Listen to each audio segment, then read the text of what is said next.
তাজহাট জমিদার বাড়ি বাংলাদেশের রংপুর শহরের তাজহাটে অবস্থিত। এটি একটি ঐতিহাসিক প্রাসাদ যা এখন জাদুঘর হিসেবে ব্যবহৃত হচ্ছে।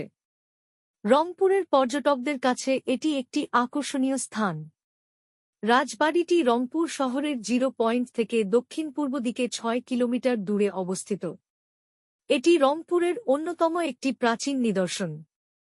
প্রাসাদটি বিংশ শতাব্দীর শুরুর দিকে মহারাজা কুমার গোপাল লাল রায় নির্মাণ করেন। এতে সময় লেগেছিল প্রায় 10 বছর। মহারাজা গোপাল রায় ছিলেন হিন্দু এবং পেশায় ছিলেন একজন স্বর্ণকার। কথিত আছে, তার মনোমুগ্ধকর তাজ বা মুকুটের কারণেই এই এলাকা তাজহাট নামে অভিহিত হয়ে আসছে।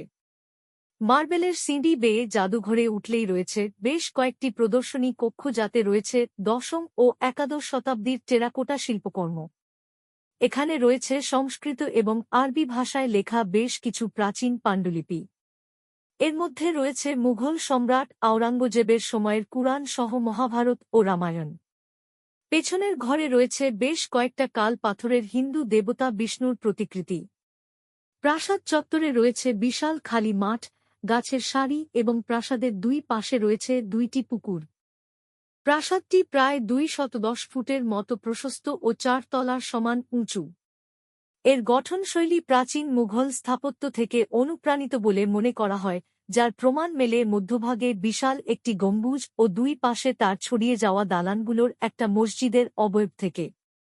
তবে রাজবাড়ি যেই দিক থেকে বাংলাদেশের অন্য সকল প্রাসাদের থেকে আলাদা তা হল এর সিঁড়িগুলো। সর্বমোট 31টি সিঁড়ি আছে, যার প্রতিটাই ইতালীয় ঘরানার মার্বেল পাথরে তৈরি। সিঁড়ি থেকে উঠে জাদুঘর পর্যন্ত মেঝের পুরোটাও একই পাথরে তৈরি।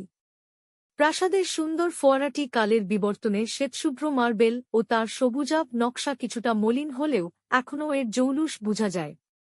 কথিত আছে রানীর জন্যেই বিশেষ করে এটি নির্মাণ করা হয়েছিল। প্রাসাদটি ছাদের মাঝখানে একটি লম্বা অষ্টভুজাকার ঘাট সহ একটি 5 শঙ্কুযুক্ত গম্বুজ দ্বারা সাজানো, আংশিকভাবে সরু সরু স্তম্ভগুলির একটি সারি রয়েছে, যা প্রাসাদটিকে দৃঢ়তা প্রদান করে। মনোরম সিঁড়ির উভয় পার্শ্বের রেলিংগুলো মূলত ইতালীয় মার্বেলে এবং ধ্রুপদী রোমান সাম্রাজ্যের মূর্তিগুলির বিভিন্ন ভাস্কর্য দিয়ে অলঙ্কৃত ছিল, কিন্তু এখন সেগুলি কালের পরিক্রমায় বিলুপ্ত হয়ে গিয়েছে। প্রাসাদটির সামনের মুখের প্রতিটি প্রান্তে 2টি করে অর্ধষ্টভুজাকার এবং একটি কেন্দ্রীয় সাজানো বারান্দা রয়েছে।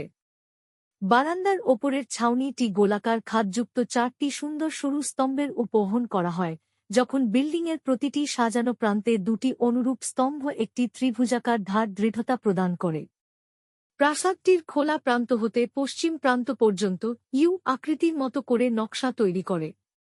প্রবেশ পথের বাইরে নিচ তলায় একটি খুব বড় হল আছে। 2টি প্রশস্ত কাঠের সিঁড়ি দিয়ে উপরের তলায় উঠার জন্য ব্যবস্থা রয়েছে। প্রাসাদটিতে 2টি তলায় প্রায় 22টির মতো কামরা রয়েছে।